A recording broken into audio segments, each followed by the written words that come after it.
নমস্কার, গল্পকথক রীতি চ্যানেলে আপনাদের সবাইকে স্বাগত।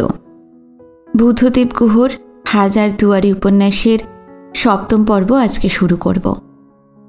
তবে শুরুতেই বলি, আগের পর্বে আপনারা কি শুনেছিলেন। দীপা শ্রী এবং গোপেনকে একটি করে চিঠি দিয়ে যায়। হসপিটাল থেকে সুমন সেনকে দেখে এসে শ্রী সেই চিঠিটি পড়ে। দীপা স্পষ্টতই লিখেছে তার সুমন সেনের কাছে ফিরে যাওয়া উচিত। সুমন সেন তার প্রতীক্ষাতেই রয়েছে এবং দীপা আর সুমন সেনের মধ্যে সম্পর্ক একজন ভাই বোনের মতো। অন্যদিকে গোপেন বোসদার বাড়ি যায় হসপিটাল থেকে। গোপেন সেখানে গিয়ে দীপার দেওয়া চিঠিতে পড়ে। দীপা বিভিন্ন ইঙ্গিতের মাধ্যমে সেখানে উল্লেখ করে যে শ্রী আসলে সুমন সেনের হারিয়ে যাওয়া প্রেমিকা। গোপেন প্রথমে বুঝতে পারে না, কিন্তু যখন চিঠিটা আরেকবার পড়ে তখন সে বুঝতে পারে এবং একটা বিষণ্ণতা তার মনকে ছেয়ে যায়। দীপা সেখানে লিখেছে গোপেনের শ্রীকে ডিভোর্স দেওয়া উচিত। আপাত দৃষ্টিতে মনে হলো শ্রী আসলে সুমন সেনকেই ভালোবাসে এবং হয়তো গোপেনের জন্য কেউ অপেক্ষা করে আছে। আজকে শুনবেন এরপর থেকে।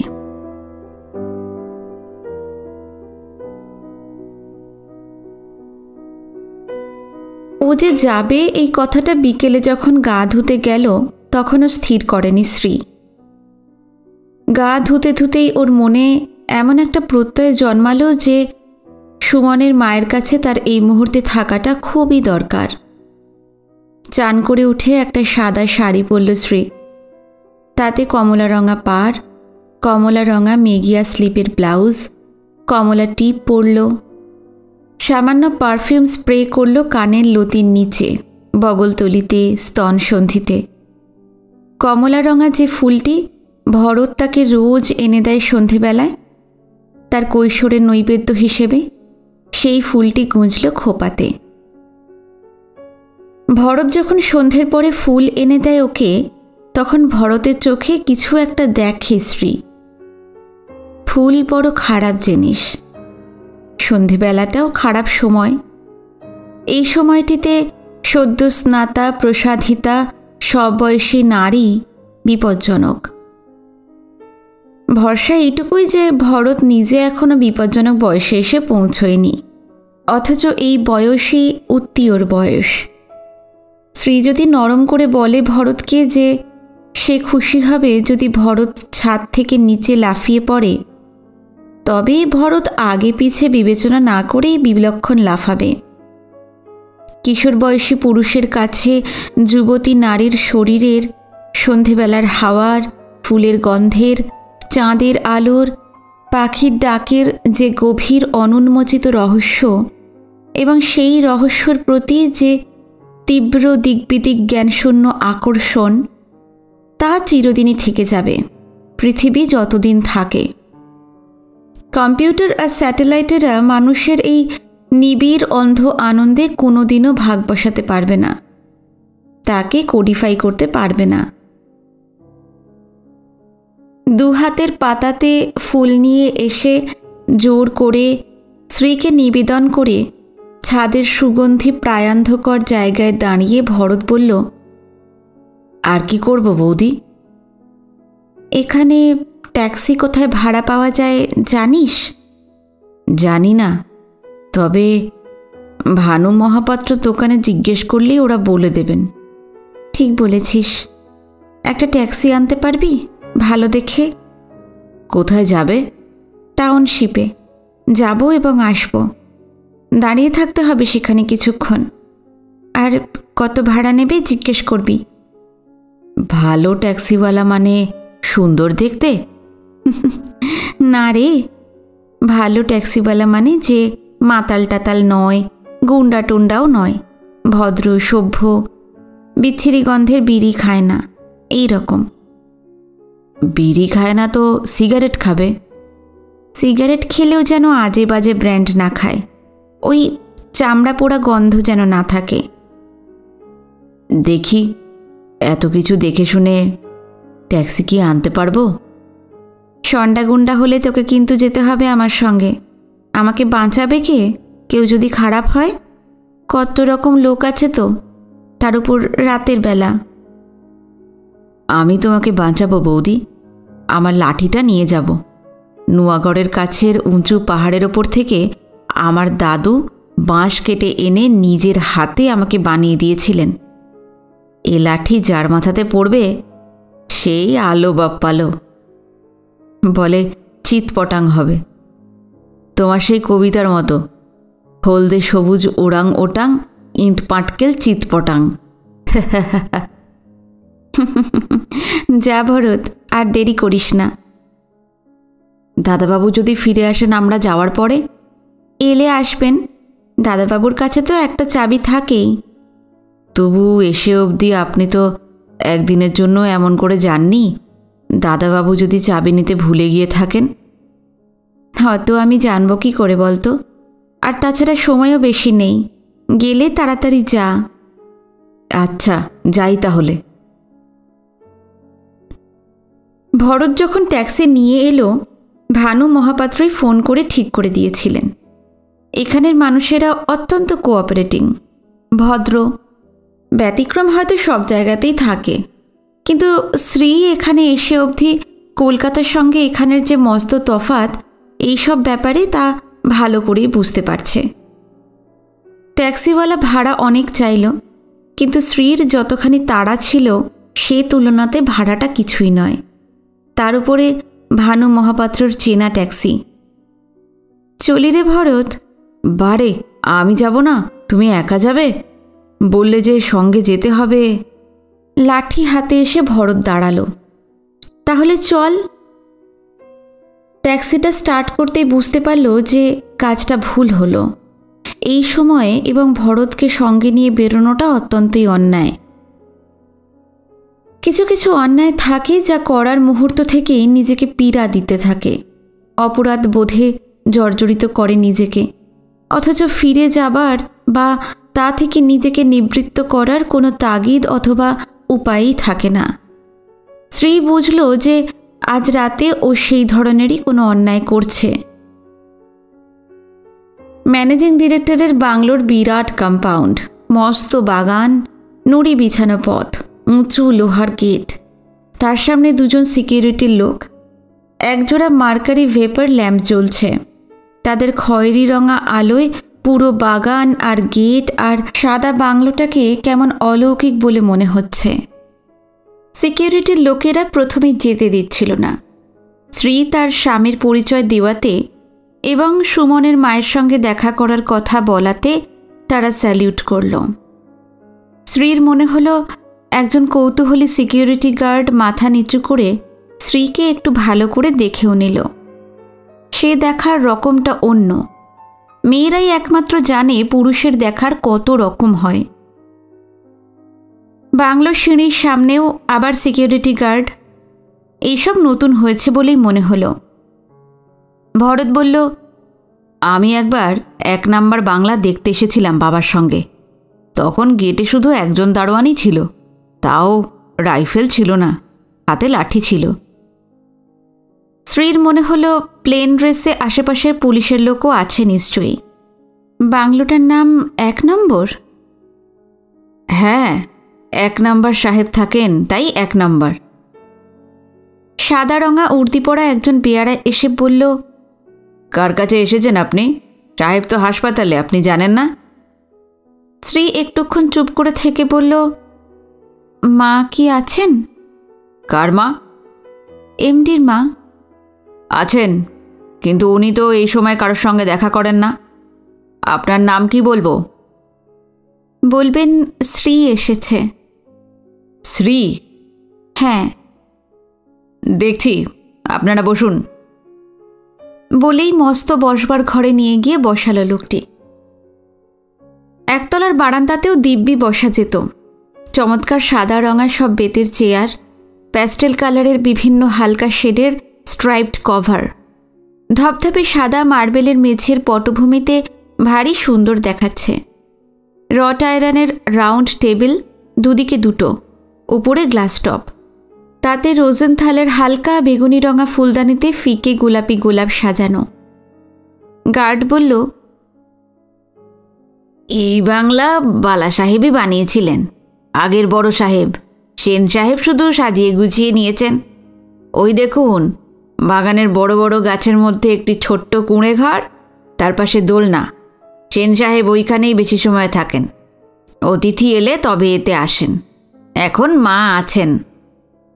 ও, ওইখানেই খাওয়া দাওয়া হয়? সব বন্দোবস্তই আছে, ছোট্ট কিচেনেট, বাথরুম। সাহেব নাকি বলেন, আমরা আর কি চাকর বাকরদের কাছ থেকে শুনেছি যে অত বড় বাড়িতে থাকা একটা অপচয়। এই কোম্পানি চলে দেশের ট্যাক্সদাতাদের টাকায়। যতখানি সাশ্রয় করা যায় তাই করা উচিত। এই সময় সুমনের মা দোতলা থেকে নেমে এলেন। সাদা শাড়ি, হালকা কালো পাড়, সাদা ব্লাউজ, হাতে একগাছি করে সোনার চুড়ি, চোখে চশমা আর পায়ে রাবারের চুটি। মাসিমা যেন আরও সুন্দরী হয়েছেন। কপালের দুপাশে চুল সাদা হয়ে গেছে। বাইফোকাল চশমার মধ্যে আলো পড়ে চোখের তলাটাকে অসমতল বলে মনে হচ্ছে। শ্রী বলল, ভরত, তুই বাইরে গিয়ে দাঁড়া। আচ্ছা বৌদি। ওই পরিবেশে অত আলোর মধ্যে খাকি হাফ প্যান্ট আর ছেঁড়া একটা নীলরঙা হাফ শার্ট পরা ভরতকে একদমই মানাচ্ছিল না। মানাচ্ছিল না হয়তো শ্রীকেও, কিন্তু বাইরে পাঠালো ভরতকে অন্য কারণে। মাসিমা কাছে আসতেই নিচু হয়ে দুপায়ে দু হাত দিয়ে প্রণাম করল শ্রী। উনি ওকে তুলে ধরে ওর কপালে আর গালে চুমু খেলেন, থুতনিতে আঙুল ছোঁয়ালেন, বললেন, তুমি কি সেই শ্রী? সুমোর পুরনো শ্রী? হ্যাঁ মাসিমা, বলেই মাথা নিচু করে রইল শ্রী। তারপর বলল, আমি খবর শুনে এলাম। তাই? তা তুমি কোত্থেকে এলে? কলকাতা? কোথায় থাকো এখন? খবর পেলে কি করে মা? আমি এখানেই থাকি মাসিমা। আমার স্বামী সুমনের আন্ডারে কাজ করেন, উনি ইঞ্জিনিয়ার। ও, কি নাম? গোপেন্দ্রনাথ ব্যানার্জি। ও হ্যাঁ হ্যাঁ, আমি তাকে তো হসপিটালে দেখেছি। সুমনদেরই বয়সী হবেন, হয়তো একটু বড় হলেও হতে পারেন। তা বেশ তো ছেলেটি। শ্রী উত্তর না দিয়ে চুপ করে থাকল। বসো বসো, তুমি বসো। কি খাবে বলো? মাসিমা, আমি তো খেতে আসিনি। খেতে কি আর কেউ কারোর বাড়িতে যায় বলো? একটু আদর, একটু যত্ন, একটু ভালো ব্যবহার, এটা আর কজন বোঝে মাসিমা? সেটা ঠিকই বলেছ, বেশি মানুষই এই কথাটা বোঝেন না। সুমন এখন কেমন আছে? আমি সকালে দেখতে গেছিলাম, কিন্তু আমাকে চিনতে পারেনি। হ্যাঁ, এই রকমই তো হচ্ছে বলো, কদিন আগেও হয়েছিল। তুমি কতদিন এসেছো এখানে? তা বেশ কয়েক মাস হয়ে গেল। তুমি এতদিন সুমনের সঙ্গে দেখা করনি? সুমন কি জানতো না? না, আমিও জানতাম না। তুমি যে বিয়ে করেছো তা তোমাকে দেখলে তো বোঝা যায় না। আজকাল অবশ্য বেশিরভাগ মেয়েকে দেখেই বোঝার উপায় নেই। সুমনের বোনকে তুমি দেখেছো কখনো? স্মৃতিকে? না, তবে আমি সুমনের কাছে শুনেছি অনেক। সে তো কানাডায় থাকে, মন্ট্রিয়ালে। তার স্বামী জিওলজিস্ট, নর্থ কানাডাতেই তাকে বেশি থাকতে হয় বলে স্মৃতি মন্ট্রিয়ালেই থাকে, ইউনিভার্সিটিতে পড়ায়।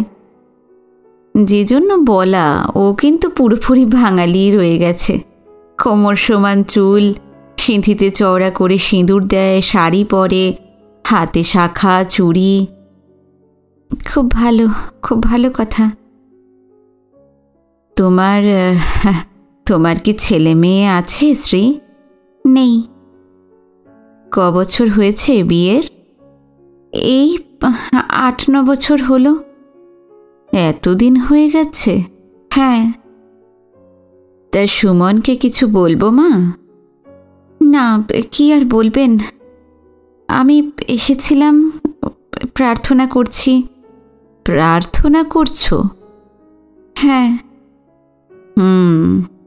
প্রার্থনার প্রয়োজন বোধহয় আছে।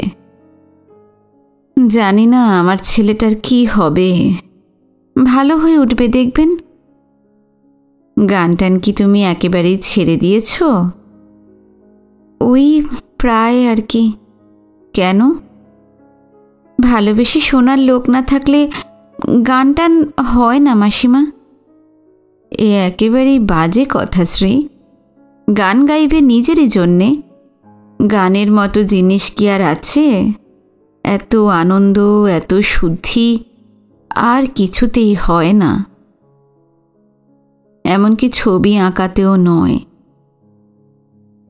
একসময় আমি সবই করতাম, বুঝেছ? সব ছেড়ে দিয়ে এখন শুধু ওই গানটুকুকেই রেখেছি। গান এক ধরনের পুজো, উত্তরণ, প্রার্থনা। যাকগে, সুমু ভালো হয়ে বাড়ি আসুক, একদিন তোমাদের খেতে বলবো। আর যদি পারো তো হাসপাতালে ওকে মাঝে মাঝে দেখতে যেও। সুমু কিন্তু তোমাকে বিশেষই পছন্দ করতো মা। আমার একমাত্র ছেলে, সে যত বড়ই হোক না কেন আমাকে সব কথাই বলে। আমি ওর বন্ধু। ও বলে প্রায়ই যে ও একটি জায়গায় হেরে গেছে। পরীক্ষা দেওয়ার বা যুদ্ধ করার সুযোগটুকু পর্যন্ত ও পেল না। তোমার বিয়েটা ওকে ঘুণাক্ষরে না জানিয়ে তুমি ওকে খুব আহত করেছিলে, এবং বিয়ের পরে তোমার শ্বশুরবাড়ির ঠিকানা পর্যন্ত তোমার বাড়ি থেকে না দেওয়াতে ও ভীষণই অপমানিত বোধ করেছিল। এতখানি অপমানিত ও জীবনের আর কোনো ঘটনাতেই বোধহয় হয়নি। আমি জানি মাসিমা, আমি সব জানি। আমারও তো দোষ ছিল, আমার পরিবারের তো ছিলই। আর এই জন্য আমি নিজেকে ক্ষমা করতে পারিনি। এইরকম একটি প্রাগৈতিহাসিক ঘটনা যে আমাদের পরিবারের মানুষেরা ঘটাতে পেরেছিলেন, সে কথা আজকে ভাবলেও আমি স্তম্ভিত হয়ে যাই। কে বলতে পারে মা, প্রাগৈতিহাসিকের মোড়ক হয়তো আমাদের সকলের গায়েই লেগে আছে। সবসময় দেখা যায় না, এই যা। আর তাছাড়া ক্ষমা করার কি আছে? বিয়েটা তো একটা নির্বন্ধ। এই দেখো, তুমি যাকে বিয়ে করেছ সেও যথেষ্ট ভালো ছেলে, অবশ্যই ভালো। আমি তো তাকে দেখেছি, সে সুমনেরও খুব প্রিয়। অথচ এও যেমন নির্বন্ধ, আবার নির্বন্ধ এও যে গোপেন এই হুড়হুলাগড়ে এলো, এবং এলো তো এলো সুমন যেখানে সর্বে সর্বা সেইখানে। বলো, একে নির্বন্ধ বলবে না কি বলবে? শ্রী উত্তর না দিয়ে মুখ নামিয়ে নিল। তুমি বসো, একটু শরবত টরবত খাও। না মাসিমা, আমি ট্যাক্সি দাঁড় করিয়ে এসেছি। কেন, তোমার গাড়ি নেই? আছে, সে তো ওর সঙ্গেই থাকে কাজে কর্মে। ও, তা যখন আসতে ইচ্ছা করবে একটা ফোন করে দেবে, গাড়ি আমি পাঠিয়ে দেব। হাসপাতালে যেতে চাইলেও ফোন করো বিনা সংকোচে, গাড়ি না থাকলে। আমি তো তোমার মায়েরই মতো, এইটা তুমি মানো তো শ্রী, যে আমি তোমার শাশুড়ি মাও হতে পারতাম? মানি মাসিমা, আমি মানি। শ্রীর গলা ভারী হয়ে এলো।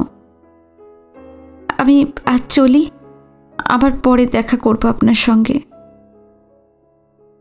শ্রীকে এগিয়ে দিতে দিতে উনি বললেন, আমার নামটা মনে আছে তো? সুমন সেনের মা ছাড়াও আমার কিন্তু অন্য একটা পরিচয় ছিল, আর এখনও আছে। বুকু সেনের স্ত্রী। আমার নাম কাঞ্চন। আচ্ছা শ্রী, তুমি কাঞ্চন ফুলের গাছ কখনো দেখেছ? এখানে অনেক আছে, এখনো কিছু ফুটেছে, খেয়াল করে দেখো। আসলে নাম ছিল মনোরমা। তোমার মেসোমশাইয়ের মতে অত্যন্ত সেকেলে ছিল সেই নাম। বিয়ের পর একদিন একটি ফুলে ভরা কাঞ্চন গাছতলাতে দাঁড়িয়ে উনি আমার নামকরণ করেছিলেন কাঞ্চন। সেই থেকেই কাঞ্চন। কাঞ্চন গাছে ফুল এলে তার কথা খুব মনে পড়ে গো। মনে হয় এই তো পাশেই দাঁড়িয়ে আছেন। জানো তো মা, এই না থাকাটাই সত্যি, থাকাটাই মিথ্যে। তার শখের টেবিল, ফার্নিচার, ঘড়ি, কলম সবই রয়ে গেছে একই রকম। যত্ন করে রাখলে তারা থেকে যাবে আরও বহু শত বছর। কিন্তু যত যত্নই করো, মানুষকে তুমি রাখতে পারবে না। এই পৃথিবীতে মানুষের মতো এত কম সময় বিধাতা বেশি প্রাণীকে দেননি। বারান্দায় পৌঁছে বললেন, এই কথা কেন মনে এলো জানো? এই জন্যই মনে এলো যে তোমাকে বলা দরকার, জীবনের টোটাল লেন্থের মধ্যেও মাত্র অল্প কটি বছরই রিয়েলি ম্যাটার করে। বড় জোর 20-25 বছর। তার আগে যায় কল্পনায়, স্বপ্নে, তারপরে স্মৃতিচারণে। বাঁচতে হলে এই বেলায় বেঁচে নাও। সময় বড় কম মা, সময় বড় কম। আমি আজ যাই মাসিমা, আবার পরে দেখা করব আপনার সঙ্গে। যাই নয়, বলো আসি। এসো মা। নিচু হয়ে শ্রী প্রণাম করল। ওর দেখা দেখি ভরত হাতের নুয়াগড়ের লাঠিটিকে পাশে শুইয়ে রেখে ভক্তি ভরে প্রণাম করল কাঞ্চন দেবীকে, এমডি সাহেবের মাকে। একে তো আমি ঠিক চিনতে পারলাম না মা। এ আমার বাহন ভরত। সরস্বতীর বাহন হাঁস, লক্ষ্মীর বাহন পেঁচা, কার্তিকের বাহন ময়ূর, আর তুমি? তোমার দেবীর নাম কি গো ছেলে? ভরত ঝকঝকে বুদ্ধিদীপ্ত উজ্জ্বল চোখ দুটি তুলে বলল, শ্রী। ওরা দুজনেই হেসে উঠলেন ওর কথা শুনে। বাড়িতে মানে বোসদাদের বাড়িতে ওদের আর ফেরা হয়নি। আবার ওই বাড়েই গিয়ে উঠেছিল। বাইধরকে খাওয়ার টাকা দিয়ে খেয়ে নিতে বলেছিল গোপেন। হুইস্কির হলুদ আভার দিকে চেয়ে বসে গোপেন ভাবছিল, শ্রী কোথায় যেতে পারে? কোনো বিপদ আপদ হলো না তো? যারা এমডিকে মেরেছিল তারাই শ্রীকে উঠিয়ে নিয়ে গেল না তো? ভানু মহাপাত্র দোকানে বা প্রতিবেশীদের কাছে খোঁজ করা উচিত ছিল অতি অবশ্য। তা না করে অভিমানের বশে সে বাড়ি থেকে ফিরে এলো বলে নিজের ওপরই রাগ হচ্ছিল গোপেনের। অত্যন্ত দায়িত্বজ্ঞানহীনের মতো কাজটা হয়েছে। কালু বলল, খাচ্ছ না কেন গোপেনদা? খাও। আমার একবার যেতে হবে এক্ষুনি। শ্রীর যদি কোনো বিপদ আপদ হয়ে থাকে। আরে ছাড়ো তো, যত নাই ভাবনা। খাও খাও, খেতে খেতে অন্য সব কথা বলো না। ওইদিকে তাকিয়ে দেখো, ওই কোনার টেবিলে মেয়েটার কেমন ঝিকিঝিকি ভাব। এমন মেয়ে দেখলেই ইচ্ছে করে যে আহ কালু। বিরক্তির গলায় বলল গোপেন। কালু তাতে দমল না। মদ বড় ছোট, গুরু লঘু, ন্যায় অন্যায়কে এক সমতলে এনে দাঁড় করিয়ে দেয়। সেই দিক দিয়ে দেখলে মদের মতো কম অনিষ্ট বা কমিউনিস্ট জিনিস আর দুটি নেই। কালু নেশাগ্রস্ত হওয়াতে গোপেনকে আর সম্ভ্রমের চোখে দেখছিল না। এবারে চলো। কোথায় যাবে? তোমার বাহন তো খেতে গেছে। সেও কি একটু পানমৌরি বা শল্যপর রস না টেনেই খাবার খাবে? আমাদের দেখে ইন্সপায়ার্ড হয়েছে তো। এখন সে কতক্ষণে ফেরে তাই দেখো, তারপর তো ফেরার কথা। গোপেনের মুখে বিরক্তি ফুটছিল, অথচ বিরক্তি যে ঠিক কার প্রতি তা সে নিজেই বুঝতে পারছিল না। গোপেনের মনে হচ্ছিল যে তার জীবনে কোনো বিশেষ ঘটনা আজ ঘটবে। সকাল থেকেই মনে হচ্ছিল, কি যে ঘটবে তাও বলতে পারছে না, কিন্তু ঘটবে। এক ধরনের অস্থিরতা তাকে বারবার বিস্ত্রস্ত করে দিচ্ছিল। তাসের বোর্ডে এমন করে হারা, তারপর দীপার চিঠিটা পড়া, তার ওপর কালুর সঙ্গে বসে এমন মদ্যপের মতো মদ খাওয়া, এই সব কিছুরই কোনো যুক্তি খুঁজে পাচ্ছিল না সে। এই বিস্ত্রস্তার সুযোগেই তার মধ্যে কচিত মদ্যপটা তাকে আজ এমন করে কবজা করেছে। লজ্জিত সে যেমন হচ্ছে তেমন বিচলিত।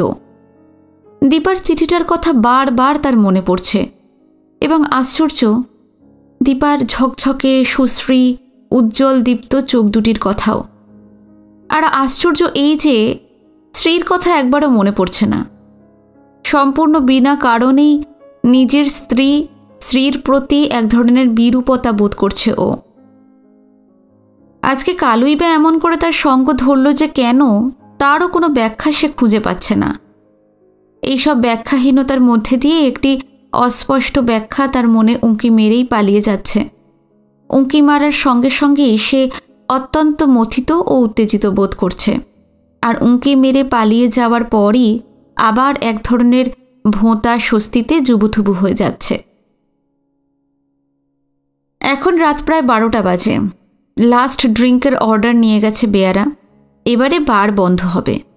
ক্লান্ত বেয়ারারা, মাতাল খদ্দেরেরা এবং সঙ্গী জুটোতে না পারা একটি নষ্ট মেয়ে, যে অগণ্য পুরুষদের নানা ধরনের ভ্রষ্টতা থেকে প্রতি রাতে বাঁচায়, লনের পাশেই বাড়ির দেওয়ালে ঝোলানো বড় ঘড়ির কাঁটার দিকে মনোযোগী চোখে চেয়ে আছে।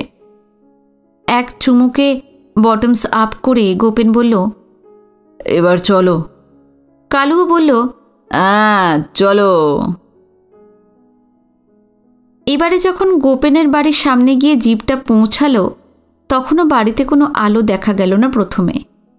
তারপর ভালো করে লক্ষ্য করে দেখল গোপেন যে বসবার ঘরের মৃদু আলোটি জ্বলছে এবং রান্নাঘরের দিক থেকেও আলোর আভা ঠিকরে বেরোচ্ছে। আছে আছে, স্বগতোক্তির মতো বলল কালু। তুমি কি ভেবেছিলে নেই? অত্যন্ত বিরক্তির গলায় বলল গোপেন। সমস্ত পৃথিবীর উপরেই ও প্রচণ্ড বিরক্ত হয়ে উঠেছে। না তা নয়, তবে মেয়ে ছেলেদের ব্যাপার তো কিছু কি বলা যায়? এই আছে এই নেই। বিয়ে না করলে কি হয় গোপেনদা, মেয়ে ছেলে কিছু ঘাটাঘাটি করেছে এই জীবনে। এমন করে কথাটা বলল কালু যেন ক্লেদ বা ময়লা ঘাঁটাঘাঁটির কথাই বলছে। কালুর কথা বলার ধরনটা ভালো লাগলো না গোপেনের। পৃথিবীর সব মেয়ের প্রতি ওর গভীর শ্রদ্ধা ও সহানুভূতি আছে, অথচ কেন যে তা নিয়ে কোনোদিনও মাথা ঘামায়নি ও। মেয়েদের প্রসঙ্গ ওঠাতে কলকাতার আদি বাসিন্দারা যে কখনো কখনো এই মেয়ে ছেলে কথাটা ব্যবহার করেন, এটাও গোপেনের একেবারেই পছন্দ নয়। বাইধর জিপটা ঘোরাচ্ছিল।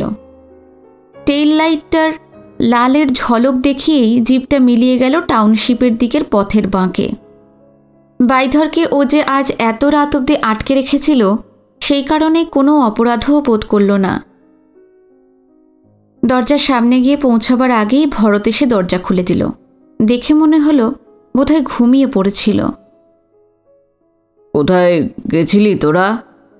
এমডি সাহেবের বাংলোয়। আর তোর বৌদি কোথায়? বসবার ঘরে। আপনি খাবেন না? আজ ধোঁকার ডালনা রেঁধেছিলাম।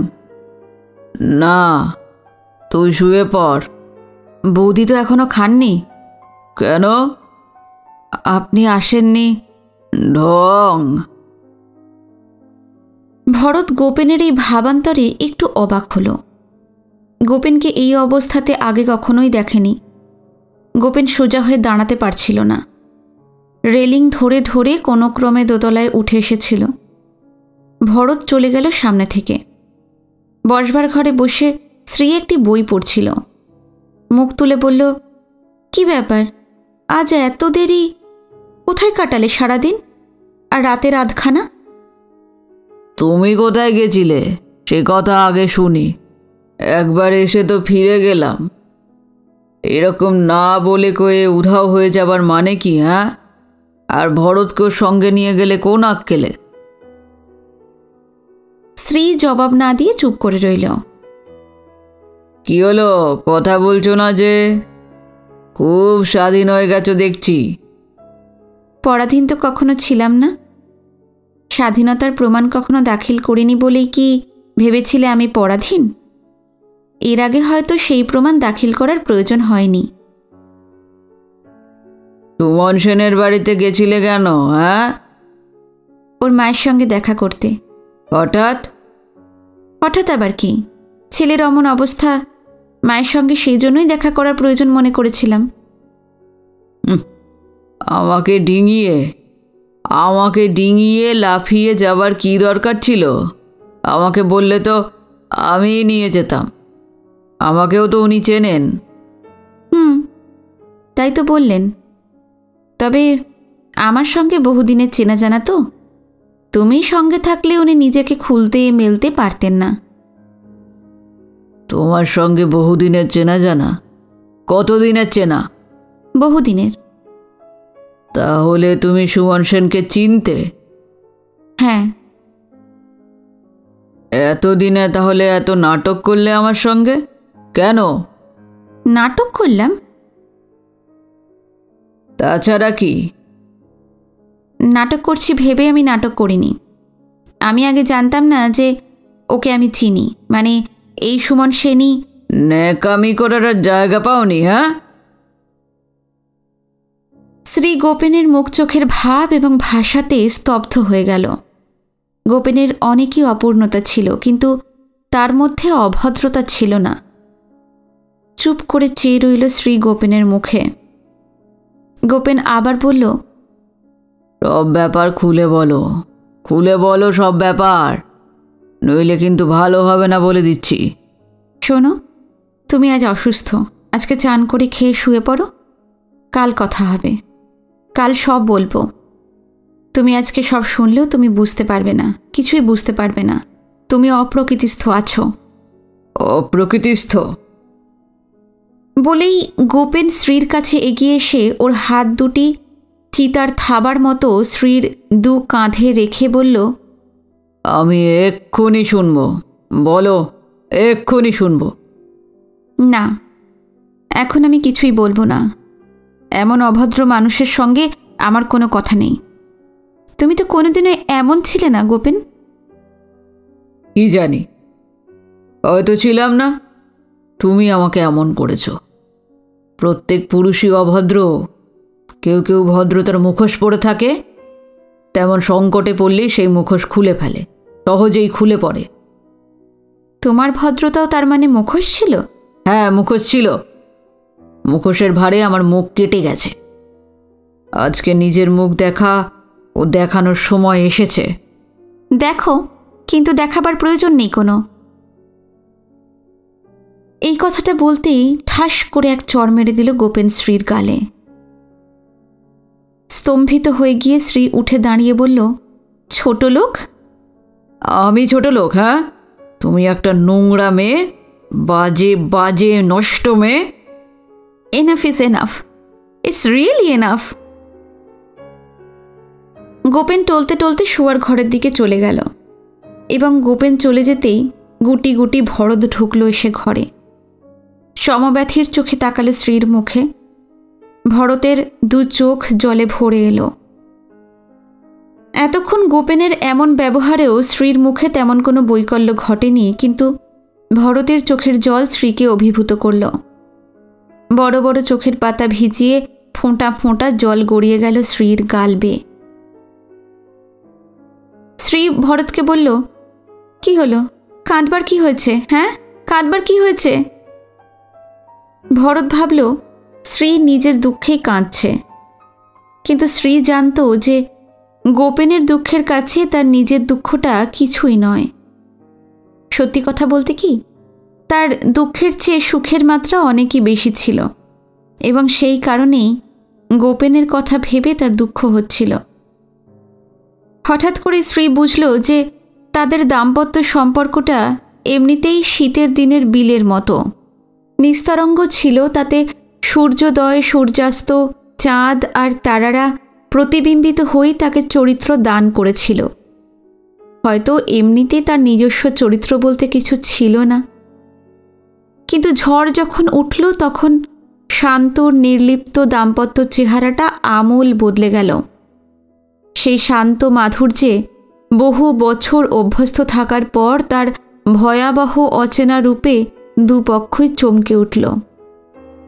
শ্রী অবাক হয়ে গেল এবং হয়তো গোপেনও একথা জেনে যে সম্পর্ককে চিরদিনের বলে মেনে নিয়ে ফুলশয্যার রাতের পর থেকে সহজ সুখে নিশ্চিন্ত ছিল, সেই সম্পর্কের ভিত এত বছরেও যথেষ্ট দৃঢ় হয়নি। কি আশ্চর্য! কথাটা মনে পড়ল। The strength of a chain is it's weakest link. Bharat বলল, দাদাবাবু খাবে না বলেছে। আমিও খাবো না, তুই খেয়ে নিয়ে শুয়ে পড়। আমিও খাবো না। তবে খাস না, যা শুয়ে পড়। আজ রাতে কারোর সঙ্গেই আর বেশি কথা বাড়াবার ইচ্ছা ছিল না শ্রীর। চান করে ওঠার পর কি করল গোপেন তা বোঝা গেল না। গোপেনের আর সারা শব্দ পাওয়া গেল না। শ্রী বসবার ঘরে সোফাতেই শুয়ে পড়ল আলো নিভিয়ে দিয়ে।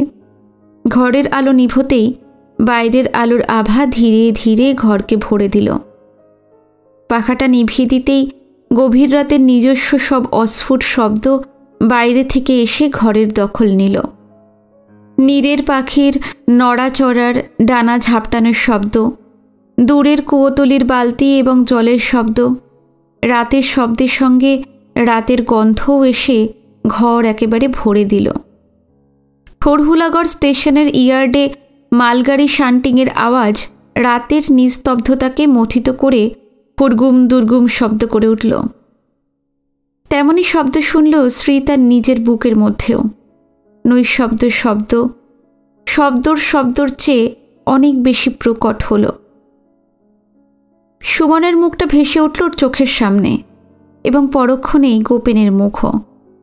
বড় কষ্ট হতে লাগলো শ্রীর বুকের মধ্যে। পাশ ফিরে শুল ও, কষ্টটাকে বুক চাপা দেওয়ার জন্য।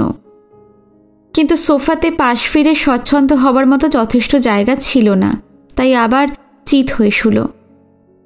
বাগান থেকে নানা রকম ফুলের পাতার, অসমবয়সী পুরুষের উরুর মতো নানা গড়নের কাণ্ডর শাখা প্রশাখার মিশ্র গন্ধ ভেসে আসছিল রাতের গায়ের নিজস্ব গন্ধের সঙ্গে। শ্রীর ভবিষ্যৎ জীবনেরও গন্ধ, সেও মিশ্র গন্ধ, তবে সেই মিশালের রকম বোঝা যায় না। শেষ রাতে শীত করছিল। জোর করে সোফা ছেড়ে উঠে শোবার ঘরে গেল শ্রী একটা চাদর আনবার জন্য। ঠিক তখনই পেটা ঘড়িতে 3টে বাজল। বাথরুমের আলোটা নেভায়নি গোপেন। খাটের এক কোণাতে চিত হয়ে অজ্ঞানের মতো শুয়েছিল সে। একটা হাত ও একটা পা খাট থেকে ঝুলেছিল। বিচ্ছিরি আওয়াজ করে সে নাক ডাকছিল। ড্রিঙ্ক করাতে হুঁশ না থাকায় শুধু গায়ে পাজামা পরেই শুয়ে পড়েছিল গোপেন। পাঞ্জাবিটি খাটের পাশে মেঝেতে পড়েছিল। বাথরুমের আলো গোপেনের মুখে পড়েছিল। চাদরটা তুলে নিয়ে কয়েক মুহূর্ত দাঁড়িয়ে রইল খাটের পাশে শ্রী। বড় অসহায় দেখাচ্ছিল তাকে। ঘুমন্ত গোপেনের দিকে চেয়ে শ্রীর মন গভীর রাতের কবংশ নীরের মধ্যে হঠাৎ নড়াচড়া করে ওঠা পাখির মতো নড়ে চড়ে উঠল। ও নিজেকে বোঝে না। এর আগে নিজেকে সুস্পষ্টভাবে বোঝার এমন প্রয়োজনও বোধ করেনি সে এমন তীব্রভাবে। নিজেকে ওর গোপেনের চেয়েও অনেক বেশি অসহায় বলে মনে হলো। সব রাতই পোহায়। সুখের রাত, দুঃখের রাত, ফুলশয্যার রাত, বৈধব্যর রাত। এই তীব্র মিশ্র অনুভূতির আধো ঘুম আধো জাগরণের রাতও একসময় পোহালো। শ্রী বাথরুমে গিয়ে ফিরে এসে ছাদে গেল। গোপেন এখনো ঘুমোচ্ছে। আজ ও অনেকক্ষণ ঘুমোবে। মাতাল হওয়াটা যাদের অভ্যেসের মধ্যে পড়ে না, তাদেরই মত্তাবস্থা কাবু করে সবচেয়ে বেশি, যখন পড়ে। ভরতও ঘুমোচ্ছে। শ্রী এবং গোপেনের জীবনের হঠাৎ ওঠা তরঙ্গমালার ছোঁয়া ভরতকেও লেগেছে। আজ সেও ঘুমোবে অন্য দিনের চেয়ে অনেকক্ষণ বেশি।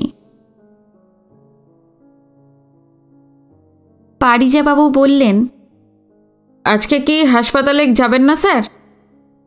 না। বিকালে যাবেন? ভাবছি বিকালেও যাব না। কেন স্যার? এমডিকে কি দেখতে যাওয়ার লোকের অভাব? আর তাছাড়া হাসপাতালে ভিড় করাটা আমাদের দেশের প্রথা, নাম প্রেজেন্ট করার, নাম কেনার। ভ্যাগাবন্ডদের দেশ তো। না স্যার, সে কথা নয়। এতদিন তো আপনি বলতে গেলে প্রত্যেক দিনই হাসপাতালে গেছেন। আপনি তো আর ভ্যাগাবন্ড নন। তাছাড়া এমডি আপনাকে কাছে চান বলেই অন্য ডিরেক্টররা আপনাকে যেতে বলেন। হ্যাঁ, গেছি তো রোজই। হাসপাতালের পরিবেশে আমি একটু অসুস্থ বোধই করি। ক্রাইসিস বলতে গেলে কেটেই তো গেছে। হ্যাঁ, তা গেছে, কিন্তু স্যার শুনতে পাচ্ছি সাইকোসোম্যাটিক ডিজিজের ভয় দেখা দিয়েছে। সাইকিক রোগ তো আমাদের সকলেরই আছে। আজকের দিনে মানসিক সুস্থতা কি একজনও শারীরিকভাবে সুস্থ মানুষের আছে? তা ঠিক। পারিজাবাবু তর্কে নিবৃত্তি দিলেন। বুঝলেন যে আজকে ব্যানার্জি সাহেব তর্কে হারবেন না বলে মনস্থ করেই বাড়ি থেকে বেরিয়েছেন। তবে ব্যানার্জি সাহেবকে দেখে পারিজাবাবু একটু অবাকও যে হলেন না তাও নয়। কি যেন একটা পরিবর্তন ঘটে গেছে মানুষটার মধ্যে একদিনের মধ্যে। পারিজাবাবু চলে যেতেই গোপেন কাজে মন দিল। সকালে চান করেই বেরিয়ে এসেছিল, বাড়িতে ব্রেকফাস্টও খায়নি। আজ অফিসে বসেই কাজ করছে, শপে যায়নি একবারও। কাজ করছে বটে, কিন্তু কাজে মোটে মন বসছে না। হুড়হুলাগড় ইন্ডাস্ট্রিজ এবং এমডি সুমন সেন এতদিন তাকে ভীষণভাবে পেয়ে বসেছিল। শ্রী কত ঠাট্টা করেছে একদিন গোপেনকে নিয়ে, আজও নিশ্চয়ই ঠাট্টা করছে, তবে ঠাট্টার রকমটা ভিন্ন। তার কাজ, তার কোম্পানি, তার ম্যানেজিং ডিরেক্টর কিছুরই আর বিশেষ কোনো ভূমিকা নেই গোপেনের নিজের কাছে। ও বুঝতে পারছে যা ওর নিজের জগৎ, তা ওকে ঘিরেই আবর্তিত হচ্ছে। ও সেই জগতের কেন্দ্রবিন্দুতে অবস্থান করছে। আজকে সেই জগতের চেহারাটা পুরোপুরি পাল্টে গেছে, এবং পাল্টে গেছে বলেই অন্য কিছুরই দাম নেই আর বিন্দুমাত্র। হ্যালো, আমি বলছি। কে? আমি শ্রী বলছি। শ্রীর গলা সত্যিই চিনতে পারেনি গোপেন। নিজেই অবাক হয়ে গেল গলা চিনতে না পারায়। আমি শ্রী বলছি। কোত্থেকে? এই ভানু মহাপাত্রর দোকান থেকে। ও, কি চাই? কিছু চাই না। সকালে না খেয়ে চলে গেলে, আমি ছাদে ছিলাম, এক কাপ চাও তো খেলে না।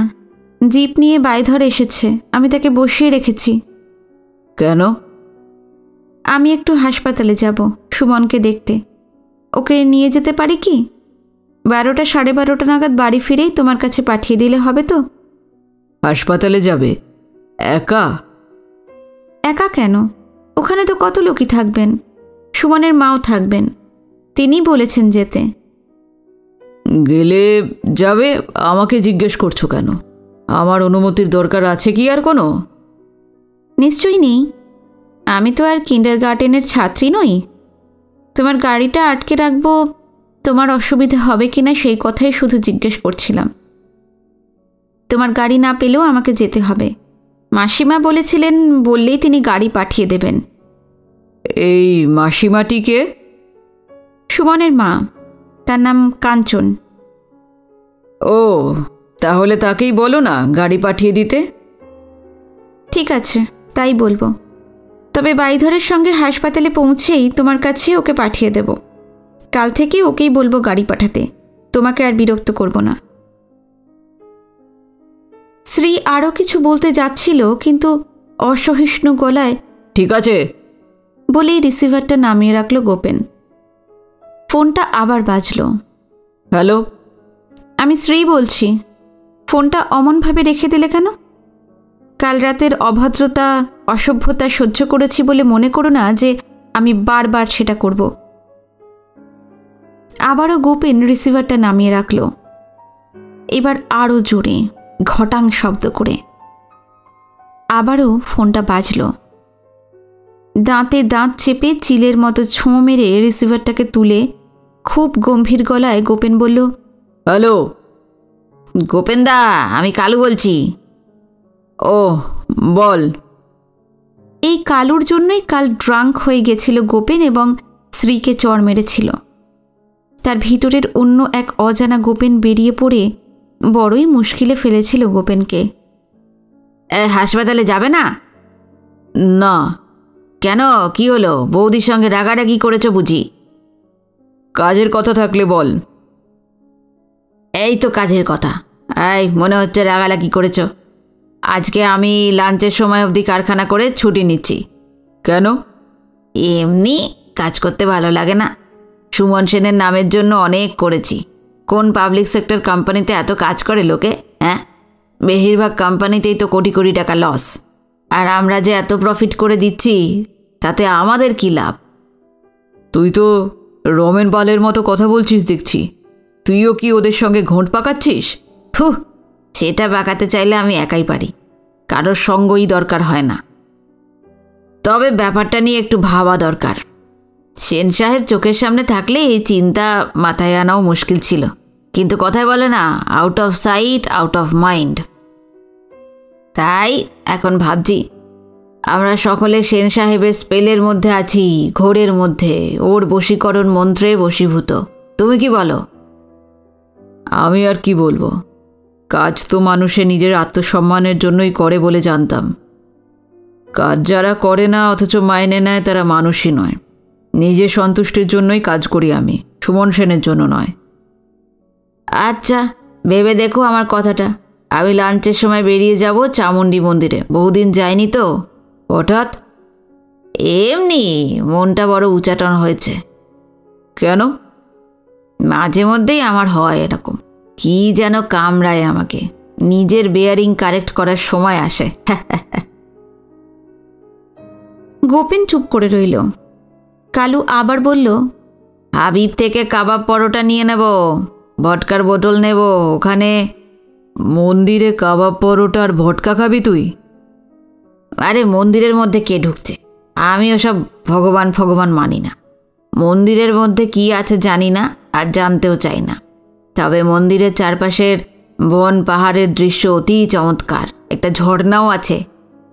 ঝর্ণার পাশে কোথাও বসবো জঙ্গলের মধ্যে, আর মনটা শান্ত হয়ে যাবে।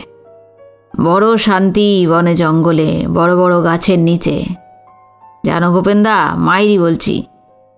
তুই যাবি কিসে করে? কেন, আমার স্কুটার নেই জানো?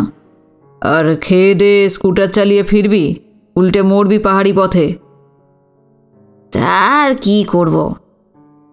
গাড়ির মালিক হয়ে তারপর মাল খেতে হলে তো জিন্দেগি কাবার হয়ে যাবে গো আমার। এই যাই হোক, তোমাকে জানিয়ে রাখলাম, আমি ঠিক একটায় বেরোবো। কার্তিক মাস যেমন কুকুরদের সিজন, মে মাস যেমন রবীন্দ্রসঙ্গীত গাইয়েদের সিজন, তেমনি এটা হচ্ছে আমার মাল খাওয়ার সিজন। আর ফিরবি কখন? এই রাতের বেলা ফিরবো। শুক্লপক্ষ তো এখন, জ্যোৎস্না থাকবে। জ্যোৎস্না বলে একটা মেয়ে আমাকে ভাই দিয়েছিল যখন অ্যাপ্রেন্টিস ছিলাম। শুক্লপক্ষের রাতের বনের মধ্যে গেলেই সেই শালিকে আমি আমার কাছে, খুব কাছে অনুভব করি। সে চলে গিয়ে চিরদিনের মতো আমারই হয়ে আছে। মন অশান্ত হলেই বনে যাবে, দেখবে মন ঠান্ডা হয়ে গেছে, জল ছড়ানো ছেতল পাটির মতো। ছাড়লাম। বলেই কটাং করে রিসিভার নামিয়ে রেখে দিল কালু। রিসিভারটা নামিয়ে রেখেই গোপেনেরও মনে হলো সুমন সেনের জন্য শুধু কালুই নয়, রমেনই নয়, যাকে ও স্যাক করেছিল, ও নিজেও একটু বাড়াবাড়ি করছে। ওরা তো সকলেই কম্পোনেন্টসই মাত্র, কৃতিত্ব তো সুমন সেনেরই একার। তাদের কথা আর কে জানবে, কে অ্যাপ্রিসিয়েট করবে? ফোনটা উঠিয়েই কালুর ডিপার্টমেন্টের লাইন চেয়ে বলল, কালু, স্কুটার নিস না, বাইধরকে নিয়ে আমি যাব। 2 বোতল ভটকা নিস, আমি খাওয়াচ্ছি আজকে। কাল তুই খাইয়েছিলি, কাবাবের সঙ্গে চাপটাও নিস। আমি একটার সময় তোকে তুলে নেব। আর ওই মহুয়া গাছটার নিচে দাঁড়িয়ে থাকিস। কোন মহুয়া গাছ গোপেনদা? আরে ওই কোঅপারেটিভ স্টোরের সামনের। আচ্ছা। আজকেও ও ড্রাঙ্ক হয়ে বাড়ি ফিরবে, এটাই ঠিক করল গোপেন। এই মুহূর্তে এর চেয়ে খারাপ অথবা ভালো কিছু করার নেই বলে। মদ খাওয়া বা ড্রাঙ্ক হওয়ার মধ্যে কোনো বাহাদুরি তো নেই, বরং এক ধরনের লজ্জা আছে। সেই কথাই গোপেন জানত চিরদিন। ও হঠাৎ এমন কেন করছে তা নিজেই বুঝতে পারল না। সময় মতো কালুও যে কেন তার গায়ে ঝোঁকের মতো সেঁটে গেল, এই রহস্য বুদ্ধির বাইরে। বাইধরকে আসতে দেখল কিছুক্ষণ পরে। জিপটা পার্ক করিয়ে বাইধর ঘরে এলো। গোপেন বলল, তুমি খেয়ে নাও, আমি 1টা বাজতে 5 মিনিট আগে বেরোবো। তেল আছে তো জিপে? কোথায় যাবেন? চামুণ্ডী মন্দির। যাওয়া আসা হবে? যাবে? হ্যাঁ স্যার, হবে। ঠিক আছে, তবে যাও, খেয়ে এসো। আর মেম সাহেব এই চিঠিটি দিয়েছেন আপনাকে। বলেই বুক পকেট থেকে একটি মুখবন্ধ সাদা খাম বের করে দিল বাইধর গোপেনকে। মেম সাহেব কি হাসপাতালে গেছেন? হ্যাঁ স্যার। ফিরবেন কি করে? তা তো জানি না, তবে বললেন আমাকে যেতে হবে না। ঠিক আছে। বাইধর চলে গেলেই চিঠিটা খুলল গোপেন। প্রীতিভাজনেশু। একজন মারাত্মক রকম আহত, মানসিকভাবে অসুস্থ মানুষকে দেখতে যাওয়ার এবং তার মাকে দেখতে যাওয়ার মধ্যে এমন কি অপরাধ থাকতে পারে তা আমার বুদ্ধির বাইরে। তুমি তো আমাকে কতদিন বলেছ সুমন সেনকে দেখতে যাওয়ার জন্য। সুমন সেন যে আমার পূর্ব পরিচিত তা তো আমি আগে জানতাম না, কিন্তু পূর্ব পরিচিত হলেও তাতে তোমার বিশেষ উষ্মার কি কারণ তাও আমার বুদ্ধির বাইরে। নিজেকে আমার অবস্থায় ফেলেই বিচার করো, তাহলে বুঝতে পারবে আমার ব্যবহার স্বাভাবিক না অস্বাভাবিক। তোমার দুর্ব্যবহার নিয়ে আমি কাল প্রায় সারা রাত এবং আজ সারাটা সকাল অনেক ভেবেছি, এখনও ভাবছি। আমি মনস্তত্ত্ববিদ নই, কিন্তু আমার মনে হয় যে তুমি আমাকে খুব ভালোবাসো বলেই সুমন আমার পূর্ব পরিচিত এবং বন্ধু জেনে তুমি ঈর্ষান্বিত হচ্ছ। তুমি ভয় পাচ্ছ। তোমার ও আমার বিয়েটাও হয়েছিল সম্বন্ধ করেই। দুজনেই দুজনকে প্রাণপণ সুখী করতে চেয়েছি। ফাঁকি যদি এই সম্পর্কের মধ্যে কোথাও থেকে থাকে, সেটা আমাদের কৃত বা অকৃত কর্মর মধ্যে নয়। যারা আমাদের অভিভাবক তারাই জানবেন যে ফাঁকি ছিল কিনা। কিন্তু তুমি তো আমার প্রতি একদিনের জন্যও দুর্ব্যবহার করনি গোপেন। তোমার বিরুদ্ধে আমার কোনো অভিযোগ নেই। ছেলে মেয়ে না হওয়ার জন্য দোষ যদি কিছু থাকে তা তো আমারও সমান। অন্তত এখনো পর্যন্ত জানা যায়নি কার অক্ষমতার দরুন আমাদের সন্তান হয়নি। আমাদের বিবাহিত জীবনে চির ধরবার মতো কিছু ঘটেছে বলে আমি মনে করি না। আমাকে তুমি কী ভাবো তা আমি জানি না। শুধু আমি নই, বেশিরভাগ মেয়েই অত্যন্ত সংযমী এবং হয়তো তোমাদের চেয়ে বেশি সৎ এবং কর্তব্যনিষ্ঠ। আমার বিরুদ্ধে তোমার অভিযোগ ঠিক কী এবং কেন তা জানা আমার একান্তই দরকার। তা না জানিয়ে যদি কালকের রাতের মতো ব্যবহার আবারও কোনো দিন করো, তাহলে তোমার সঙ্গে আমি নাও থাকতে পারি। তা যদি ঘটে, তবে তা ঘটবে অন্য কারোর সঙ্গে থাকার জন্য নয়, তোমারই দুর্ব্যবহারে। এই কথাটাই সত্যি বলে যেন। ইতি শ্রী। আজকের পর্ব এখানে শেষ করছি।